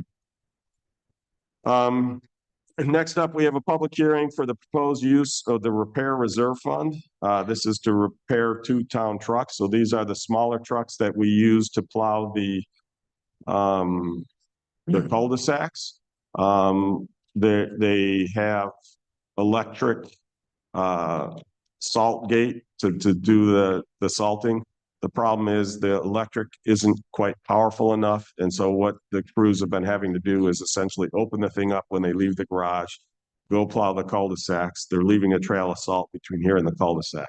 That's not good for the roads, the economy, and that salt obviously costs money. So we found our garage department found a great repair solution that they will switch that out to be hydraulic. And so now they'll be able to keep the salt off until they get to the cul-de-sac, flip a switch, the salt spreader will start happening. They'll salt the cul-de-sac, they'll turn the switch off and not be wasting salt. So that's the repairs. Because of the reserve funds, the way they work is you can easily put money into them. You have to do in this case, you have to hold a public hearing to take money out of it. So is there anybody who wishes to comment on those uses other than to say, love that we're saving money on not wasting salt? Glad they came up with a solution. That's Yeah. important. Yeah, our garage has been doing a really good job in terms of finding ways to save us money and improve our service capability, including as one of the expenditures that, and the thing is we've got our the asphalt, the hot asphalt mixer. So we'll be able to, one of the things people complained last year were all the potholes on the state roads. We did not have the ability nor the authority to make those pothole replacements. Residents don't want to hear that. They don't want to hear it's a state road in Henrietta. You're Henrietta, you should be able to fix it. So we reached out to the New York State DOT and said, what can we do to change that? And so we worked with our grounds department and they came up with a means. The state requires hot patch. So that means the asphalt has to be hot that you're putting in the ground into the pothole instead of the cold patch. So we went out and purchased a piece of equipment that will mix hot asphalt. And we can actually use going into that some of the millings that we take out of the roads when we're repaving. We also had to have crash attenuators, everything. So we used $100,000 of our cannabis funds to purchase this equipment. And again, that solution that was put together came from our garage. They're really good at coming up with this stuff. So very, very appreciative of the folks down there. Steve, do we have the agreement with the state yet? Not quite yet. Okay. We're doing, well, I mean, we have the tentative agreement. We're gonna have our guys go out. In fact, there's some potholes right now on 15 south of the thruway. We're gonna go patch those and Give it a trial run. give it a trial run and That's great. get graded by the New York State DOT. And if we pass, then we'll be able to do that. So, Okay. Thank you. I knew you were working on it. I Yeah. just didn't know if it come through yet. no, they wanted us to be verified, Okay. validated. So Thank you. any other comments on the use of the repair reserve fund? And hearing and seeing none, I'm going to close the public hearing for the proposed use for the repair reserve fund to repair 2 town trucks. Rick, can I Yep. get the next resolution? Mr. Supervisor and fellow board members, I have the resolution number 19-361, 2025. To authorize the use of repair reserve funds to make needed repairs to 2 town trucks. Second. Sorry, I've got to scroll back because I had scrolled way down for that other resolution. Any further discussion? We just had the public hearing. Nope. Hearing and seeing none, please call the roll. Councilmember Page, Aye. Councilmember Blanca, Aye. Councilmember Barley, Aye. Councilmember Stafford, Aye. Supervisor Schultz. Aye. Fellow board members, I have resolution 19-362, 2025 to approve and or ratify the following agreements. Second. Any discussion?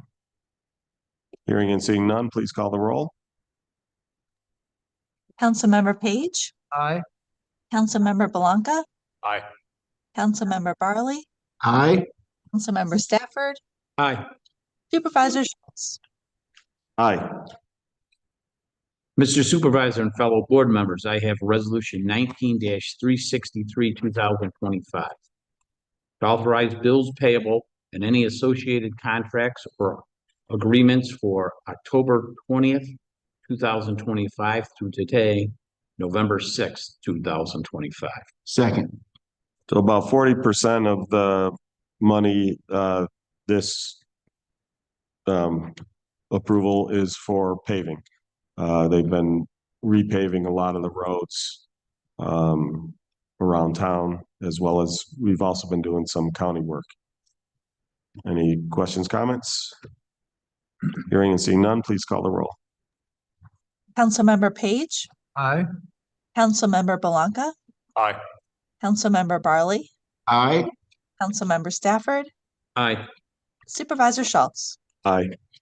Fellow board members, I have resolution 19-364, 2025, to call for a public hearing for proposed local law to create the West Henrietta Historic District. Seconded. So as I mentioned earlier, this will be the one to create the West Henrietta District. We're putting the final touches on that local law. It'll be available next week. And then, as I mentioned, we will not be voting on it on the 19th, but we'll have a public hearing on the 19th to get further input. And then the earliest we'd be voting on it would be the December meeting. Any other questions, comments? Hearing and seeing none, please call the roll. Councilmember Page, Aye. Councilmember Belanca. Aye. Councilmember Barley, Aye. Councilmember Stafford, Aye. Supervisor Schultz. Aye. Mr. Supervisor and fellow board members, I have resolution number 19-365, 2025, to approve the use of grant funds from Monroe County for the construction of a Calkins Road sidewalk extension to Tinker Nature Park. Second. Any questions? We've been working on this sidewalk for a while, and as someone from the DPW noticed the grant opportunity through the county, so we're applying to get reimbursed for a portion of those funds. Go ahead, Kevin. Kevin Yost, 1474 Mill Road. My first question is, number one, will it extend to the portion of the park along Pittsford Henrietta Town Line Road? No, so this is on the north side of Calkins. It's going to extend past the church into the parking lot for the parking lot for Tinker where the crosswalk is. Yeah, where basically where the community garden is. Yep, you got it. It would be nice if there's not one there all the way for the south side and down the road in the future down to them along Pittsford Henrietta Town Line Road. We'll take a look at that. Right now, that you can at least get there well through the internal paths, but we'll take a look at that. As you know, we have limited amount of funding for libraries, so we try to prioritize them where the needs are greatest. But we'll certainly have that one on the list. Thank you. Any other questions, comments? You're doing a great job. I see the bend they got going around the easement. So Yep. it looks really good. What happened there. Yeah, so that should be going in very soon. If the weather had been nicer, it'd probably be in already. Oh.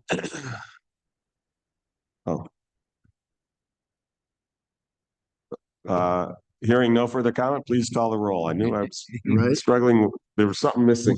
Forgot one thing. Councilmember Page, Aye. Councilmember Belanca, Aye. Councilmember Barley, Aye. Councilmember Stafford, Aye. Supervisor Schultz. Aye. Mr. Supervisor and fellow board members, I have resolution number 19-366, 2025, to call for a public hearing for proposed local law to update and modify penalties for parking. Second. So our parking violation penalties haven't changed in a long time. And when you look at the stuff, there was one rate for most of the infractions. We are looking to change that, and we're also looking to put the penalties into an addendum so that they're easily found, because it's across multiple sections of code. And then that will be used to generate the tickets. The biggest thing that we have is parking in a fire lane or handicap space. These are the ones that are most often ticketed by us. And then when there's essentially, like if it's a narrow road and you're only allowed to park on one side of the street and people are parking on both sides of the street such that emergency equipment can't go down, we'll go in and ticket that. When there are people who are in the road blocking snow removal operations, we'll go and ticket and sometimes tow them. So those are the things, the actions, but we've got all the parking violations, like parking in front of hydrants, which people don't do a whole lot, but sometimes it happens. Parking near stop signs, blocking people's driveways, things like that. But any questions, comments? Back in the back. Yeah, come on up. Nope, you gotta be up near the microphone. We can hear you, but they can't when they're doing the minutes. I just wanted to know, was that the sheriff's office that does ticketing? So it's a combination. Yes, it's the sheriff's office does some, but our code violation as well as our highway department. A lot of times it's the superintendent of highways. Okay. Who will do the ticketing. But yes, the sheriff's department does especially our special attention detail. We've asked them, we've had a lot of folks with handicap passes upset when they get to a place and all the handicap spaces are filled by people who are not handicapped. If we pay more attention to that, as well as people complaining about the obvious blocking of fire lanes, things like that. So we have put the special attention detail that's on our list. And so this will address that.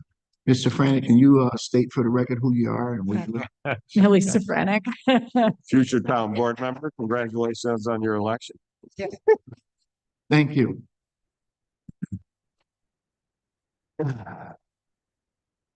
Any other questions? Then hearing and seeing none, please call the roll. Councilmember Page, Aye. Councilmember Belanca, Aye. Councilmember Barley, Aye. Councilmember Stafford, Aye. Supervisor Schultz. Aye. Fellow board members, I have resolution 19-367, 2025 to call for a public hearing for the proposed sale of easements on town land, including some parcels located in town park districts, to National Grid for transmission line upgrades. Second. So as many residents in the town know, National Grid is upgrading two of its transmission lines from the Mortimer Junction substations to the Gola substations. Those lines run from north to south, largely along the railroad tracks and then through some of the subdivisions. In some of those areas today, they go right over people's backyards. They've proposed moving the poles out of the people's backyards and into our green belts. As the green belts don't have any active park activity, they're passive park, like walking and trails, and some of them it's just actually protecting the creek areas. That does not disrupt from the use of the green belts, and it gets those transmission lines out of people's backyards. They'll still have some easement because one of the things that happens when you go to a higher voltage line, the width of the easement grows. Any place that the easement is growing on someone's yard, they will be compensated for it. Similarly, any easements that are being added to town lands, we're being compensated for it. So it's roughly about $273,000 that we'll be getting from National Grid for those easements, which is good because, as I've mentioned, some of the construction projects have come in high. And so that will help us be able to complete those projects. 60,000 of that is in roughly 60,000 of that is across 3 park districts. Any of the funds received for park districts goes into funds that can only be used in improvements to park facilities or acquisition of new parks. The other roughly $200,000 can be used for anything. And one of the things we're looking to do is the 2 places we're looking to use that to finish our new municipal dog shelter, as well as we've already been planning an expansion of the senior center dining area. We'd like to expand the kitchen as well, because if you go in there during the large meals, they are overcrowded. And so that's what our plan is, to use those fundings. And the great thing is that I reached out to Assembly Member Harry Bronson, and he's going to secure an additional $200,000 for each of those projects. So one, again, to be able to build the municipal dog shelter with the internal garage, which is great because now the dog control officer can pull the van in, close the door behind them. The dog doesn't have to get out in inclement weather, and you also don't have to worry about if the dog somehow gets loose getting out from the transfer from the vehicle. They have nowhere to go because they're inside a garage. And then, like I said, our senior center kitchen is undersized, especially as we start to grow this. We've seen a significant rise in participation at the senior center, so to be able to expand the kitchen and the dining area will be a huge plus. So, any other questions, comments? Hearing and seeing none, please call the roll. Councilmember Page, Aye. Councilmember Belanca, Aye. Councilmember Barley, Aye. Councilmember Stafford, Aye. Supervisor Schultz. Aye. Mr. Supervisor and fellow board members, I have resolution 19-368, 2025. To authorize an additional extension for special use permit numbers 2023-043 and 2023-044, and incentive zoning application number 2023-001 for Green Sparks Solar 5 megawatt AC and 1.875 megawatt AC commercial solar energy projects located between Middle Road and East Henrietta Road. Second. So these projects have been delayed some due to a combination of things, whether it's RG&E interconnectivity, parkland alienation because they had to cross the Lehigh Valley Trail, as well as getting access out to them because the Masonic Hall of New York has put their Masonic care community on hold. So we're extending those approvals until they can hopefully get those issues resolved. Any questions, comments? Hearing and seeing none, please call the roll. Councilmember Page, Aye. Councilmember Belanca, Aye. Councilmember Barley, Aye. Councilmember Stafford, Aye. Supervisor Schultz. Aye. Fellow board members, I have resolution 19-369, 2025 to authorize an extension of special use permit number 2024-037 for Green Spark Solar's 4.5 megahertz AC commercial solar energy project located on the north side of Martin Road. Seconded. So this one is moving forward. These projects take a lot of time because, as I mentioned, the utility companies come back to these folks with ridiculously high interconnect fees, and they have to negotiate them down. And there's just a lot of work involved in getting these in place. This is a more recent one. It was originally approved last year at this time, so they're looking to extend the SUP. Yeah. Any other questions, comments? Hearing and seeing none, please call the roll. Councilmember Page, Aye. Councilmember Belanca, Aye. Councilmember Barley, Aye. Councilmember Stafford, Aye. Supervisor Schultz. Aye. Mr. Supervisor and fellow board members, resolution number 19-370, 2025, to award the Henrietta Dog Shelter Project Contract A General Construction Bid to Thompson Builds. Second. So as I mentioned, this one came in over budget. It was about $300,000 over budget.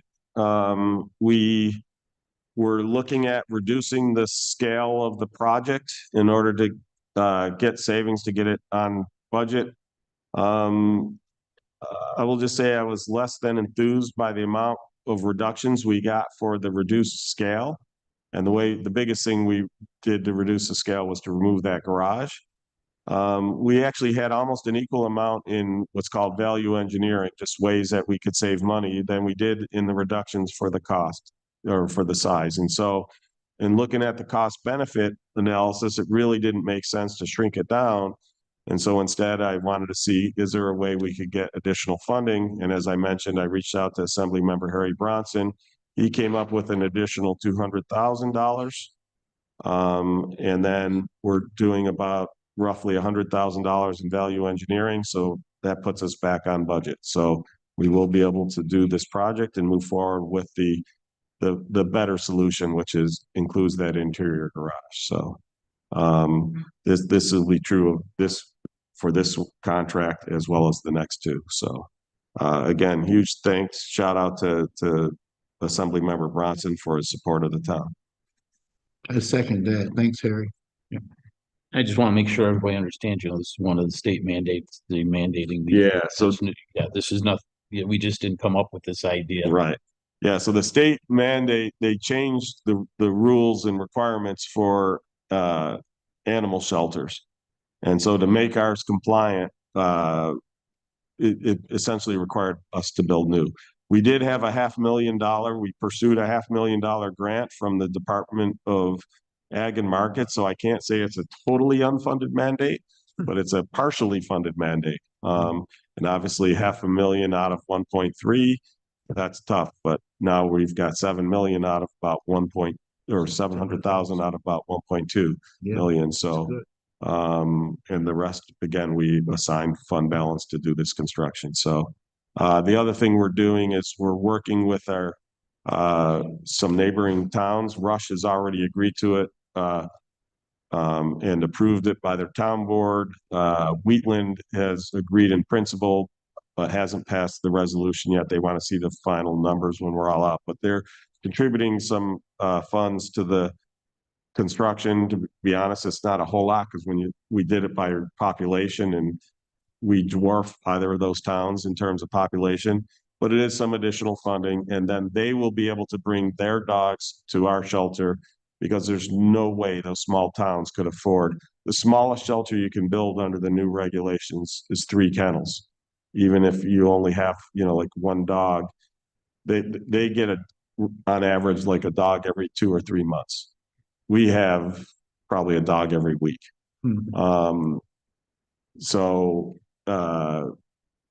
Knowing that these other towns wouldn't be able to be compliant, I reached out to them and said, do you want to go in together? And they did. So Great idea. just other ways we can save not just our taxpayers money, but other taxpayers. Now, again, some of that, it also means some of those costs now are being borne by theirs. So it does save our taxpayers some, but saves, be blunt, it saves their taxpayers even more because there's no way they could afford to do this. So any other questions, comments? Hearing and seeing none, please call the roll. Councilmember Page, Aye. Councilmember Belanca, Aye. Councilmember Barley, Aye. Councilmember Stafford, Aye. Supervisor Schultz. Aye. Mr. Supervisor and fellow board members, I have resolution number 19-371, 2025, to award the Henrietta Dog Shelter Project Contract B, Mechanical and Plumbing, bid to Bell Mechanical. Second. So again, same thing applies to this one. I won't repeat it all. Any questions, comments? Hearing and seeing none, please call the roll. Councilmember Page, Aye. Councilmember Belanca, Aye. Councilmember Barley, Aye. Councilmember Stafford, Aye. Supervisor Schultz. Aye. Fellow board members, I have resolution 19-372, 2025 to award the Henrietta Dog Shelter Project Contract C electrical bid to Hewitt Young Electric. Second. So I just want to publicly commend Hewitt Young. They were one of the contractors who did aggressively adjust pricing, both for reduction in scope as well as value engineering. One of the things in these approvals, it does call for, the first thing we're going to do is a change order to implement some of that value engineering. So like I said, you'll see across the 3 contracts, we're going to save, I think it was between $90,000 and $100,000. I just wanted to commend Hewitt Young because like I said, of the 3 contractors, they were the most aggressive in trying to help get the cost down for the town. And I want to recognize that. Any other questions, comments? And hearing and seeing none, please call the roll. Councilmember Page, Aye. Councilmember Belanca. Aye. Councilmember Barley, Aye. Councilmember Stafford, Aye. Supervisor Schultz. Aye. Fellow board members, I have resolution 19-373, 2025 to authorize the advertisement of bids for procurement of 2 new pedestrian bridges at Veterans Memorial Park. Seconded. So this is a community development block grant. It's been a long time coming because it comes from federal funds. And so in January, it was kind of put on hold. And then there was a lawsuit that basically said for these contracts that were already awarded, the federal government had to pay it. And so it's finally released. That's great. The two bridges, one is a new bridge that will be installed parallel to the existing road bridge for Memorial Drive.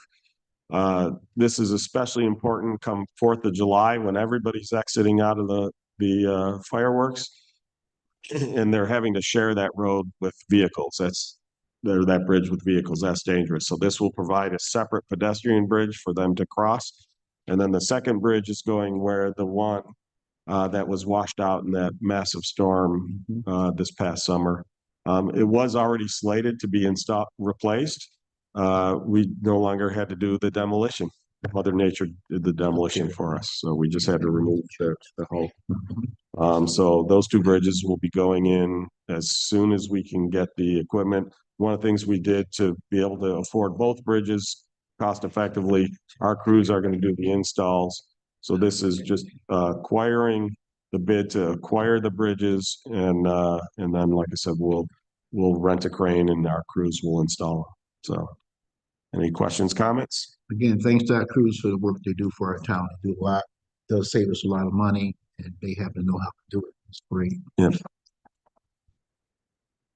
And hearing and seeing nothing further, please call the roll. Councilmember Page, Aye. Councilmember Belanca, Aye. Councilmember Barley, Aye. Councilmember Stafford. Aye. Supervisor Schultz. Aye.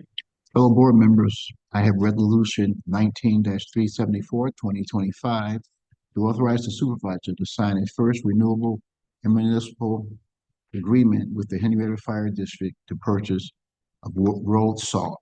Seconded. So we get, because of the quantity we buy road salt, we get it cheaper than others can. And so we have an agreement with both the school district and the fire district. We sell them salt, we sell it to them at our cost. It saves them money, which ultimately saves you money. So thanks to those who worked on getting this in place. And it's a good example of intermunicipal cooperation to try to save costs all around. Any comments?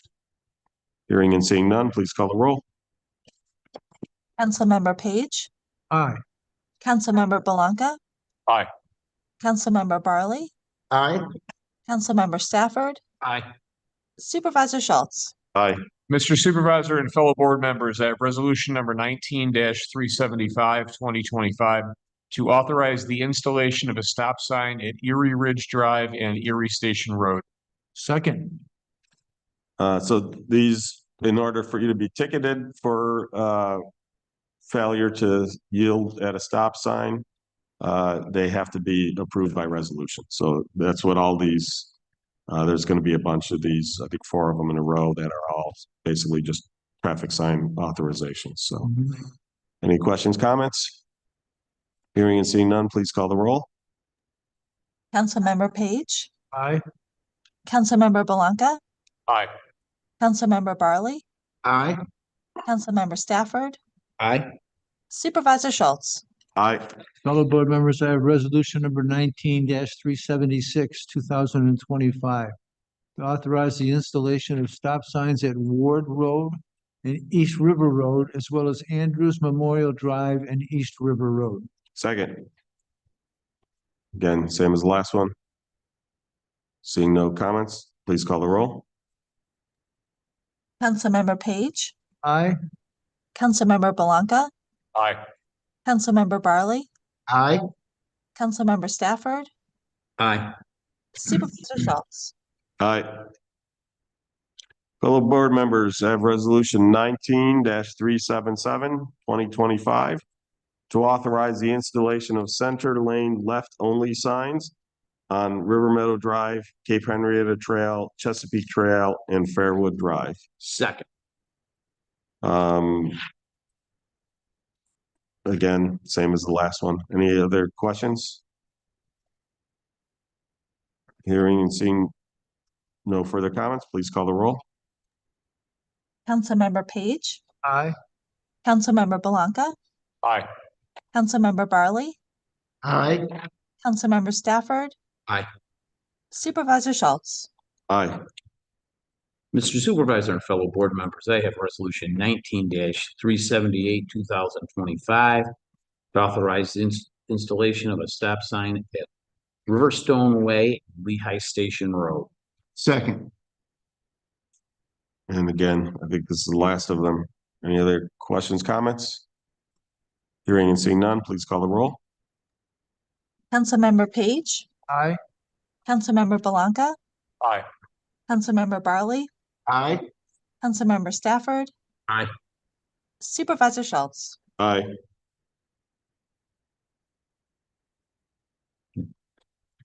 Is it me? It's you. It's me? Isn't it? I'm sorry. Second.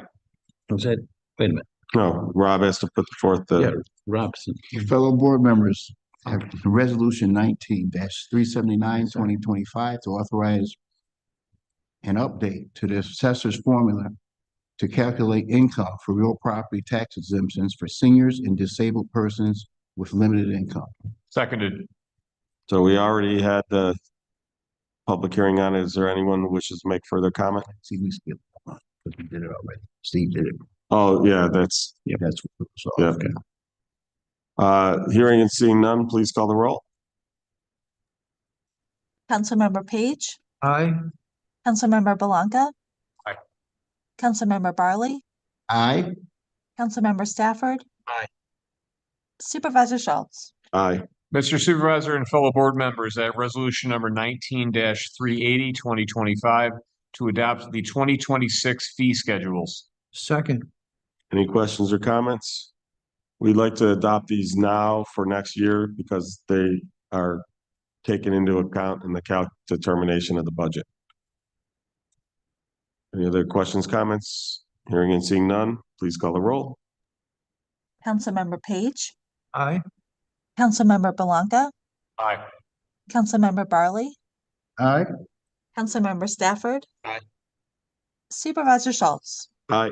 Fellow board members, I have resolution number 19-381, 2025 to appoint Susanna Sherman as a student member to the Youth Development Advisory Committee. Second. Any further comments? Only that the youth board is very, very excited to be welcoming another youth member. It's always difficult to find young people, especially if they're sophomores, juniors in high school, that are willing to make the time commit. There's a lot of volunteer work that goes into it. So very welcome. Very happy to welcome Susanna to our team.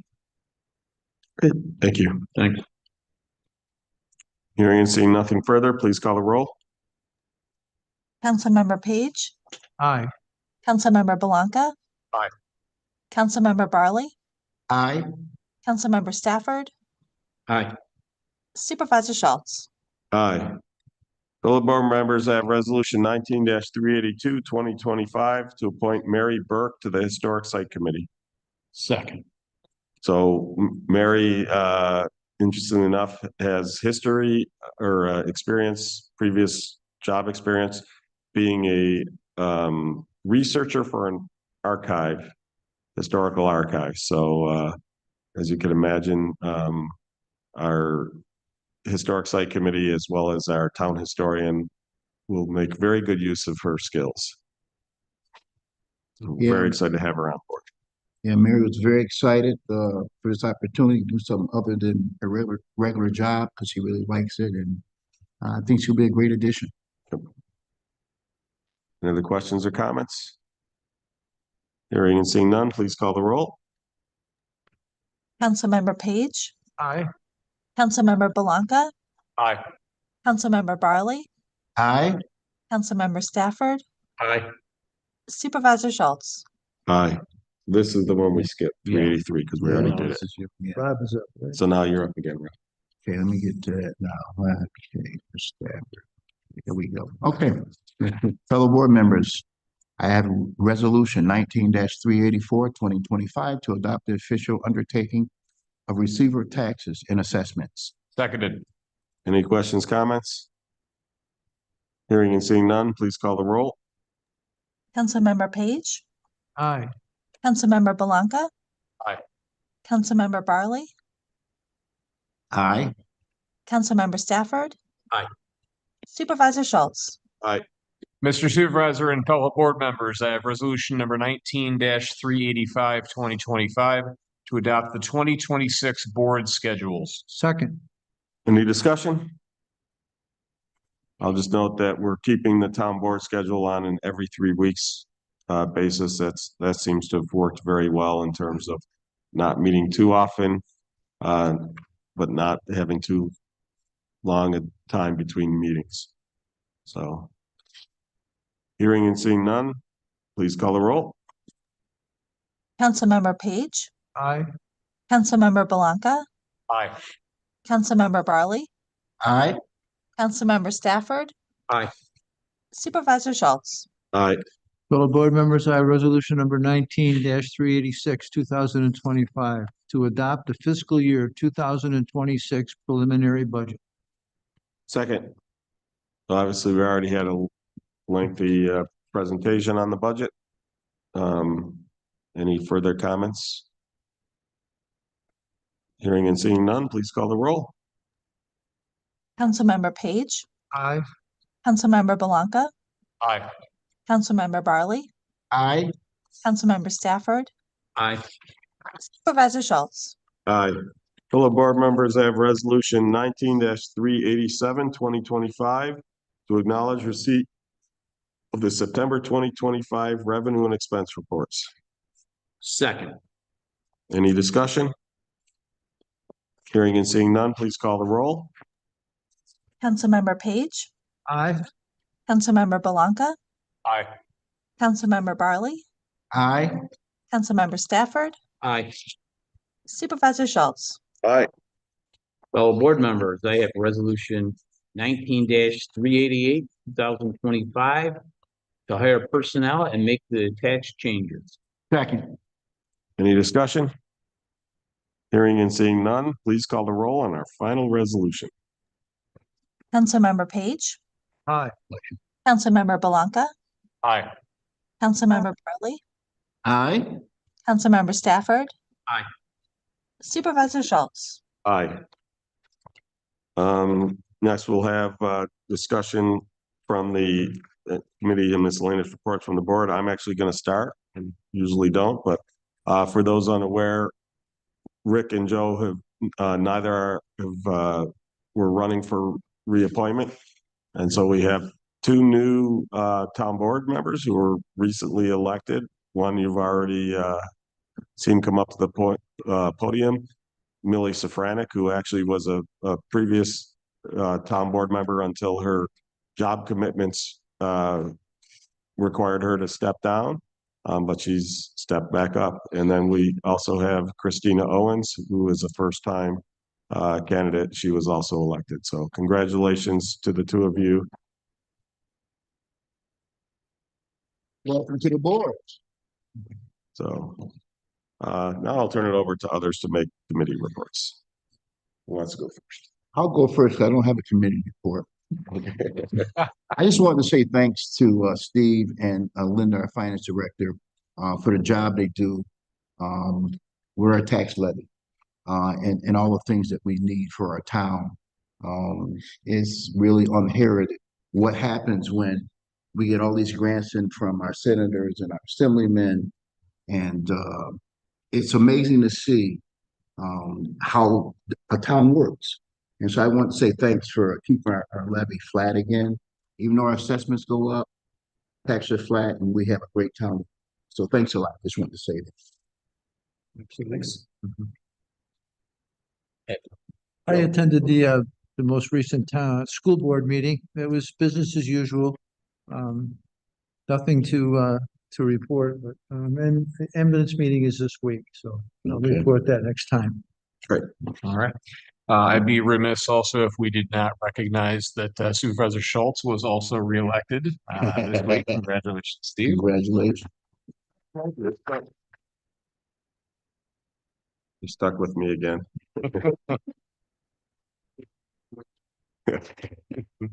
I met with the Parks and Recreation Advisory Board a couple of weeks ago. Of note, Andrea Garino was selected as the New York State Recreation and Parks Young Professional of the Year. Awesome. She will be receiving that award at their annual conference dinner in White Plains on November 12th. Yes. The winter spring brochure is going to be available online on December 1st. And from our Parks and Recreation staff and leadership, Pam Grunman, Craig Ross, and Anita Ticketcheck attended a Genesee Valley Regional Parks and Recreation Program at Letchworth State Park to tour their Autism Nature Trail. And they just raved about what it looks like, the accessibility of the sensory items, the places to create. And they thought about some very, very good connections and possibilities to what we've done with the trail at Breeze Park, and they'll be exploring opportunities for that in the future. And I got to attend the library board on Tuesday night. We went over results of the community survey. Very, very positive reviews from the library that we received. One comment, or one consistent in the comments, though, had to do with the parking lot.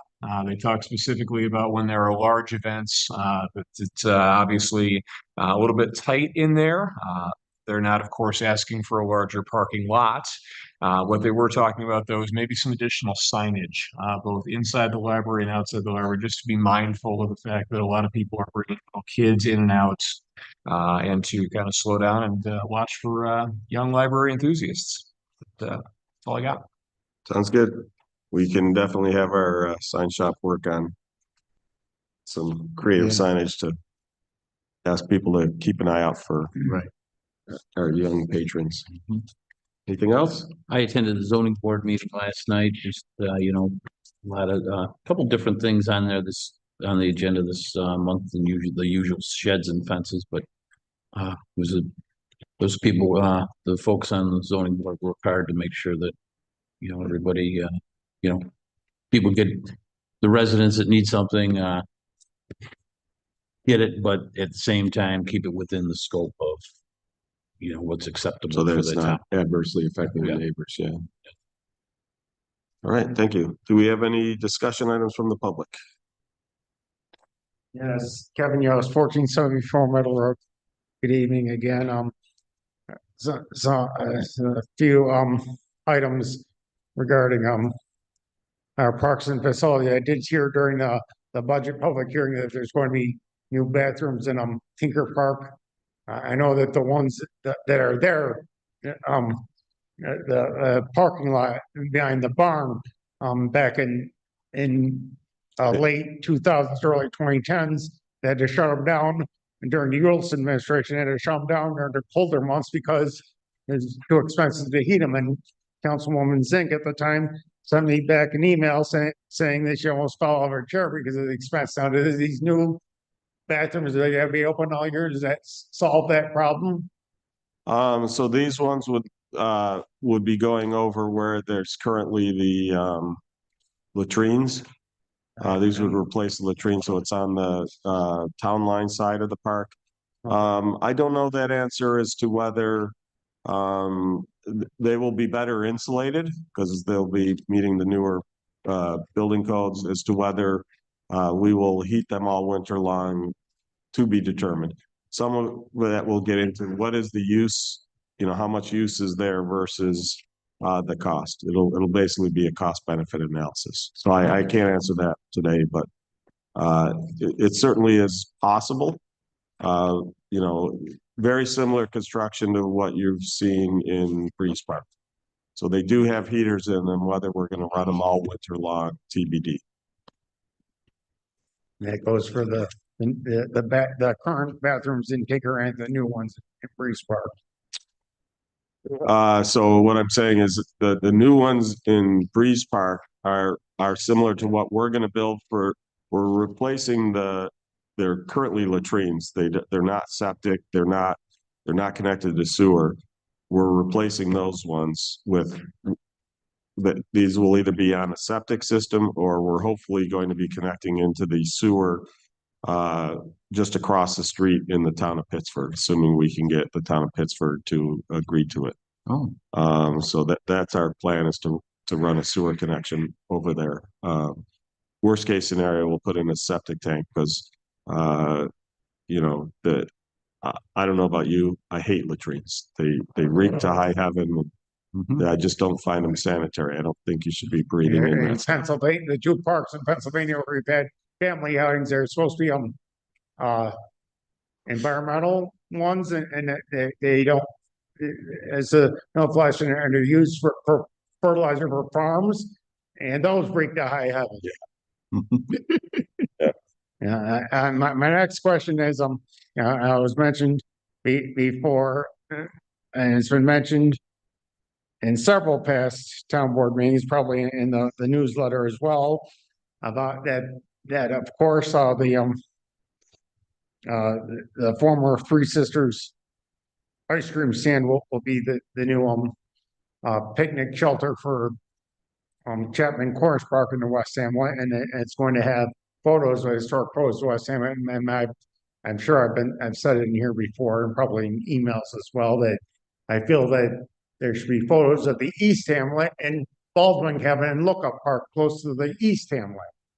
Yeah, I don't know if that's the proper place, but we will definitely, you know, once we're done with the West Hamlet, we'll take a look at where does it make sense in the East Hamlet.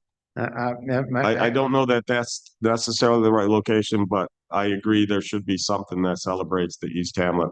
We'll try to figure out where it makes the most sense. They said that Good Shepherd Hall is out of the question because the upstairs, it's gonna be a performing arts center, it's gonna have old posters of old Henrietta Community Theater plays, and that you don't plan on using the basement for any Yeah, type of hall.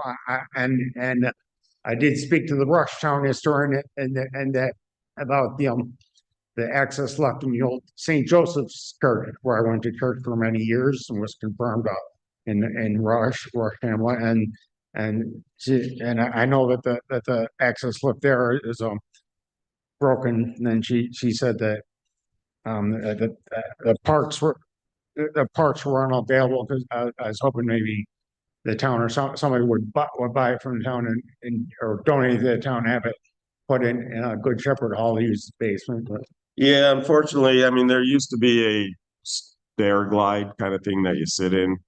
There, we had looked at the possibility of putting some sort of lift in. The problem you run into is twofold, very expensive. I'm wiping out a staircase to do it. And then when I get down there, you know, God forbid there's ever an emergency. If somebody's in a wheelchair, now they have to use an elevator to get up and out. It really, again, from a cost benefit standpoint, the basement really didn't make sense. So that's why we're not activating the basement. okay, I know you said Supervisor Schultz said you're gonna give me some sort of contact information for the Friends of the Parks group, and do they have a website or something? I believe they do, but if you send me an email, I'll hook you up with whoever I have emails from them as to who you can talk to about it. So Okay, thank you. you bet. Thank you. Thanks, Kev. Any other comments from the public? All right, seeing and hearing none, can I get a motion to adjourn? So moved. Second. Hearing no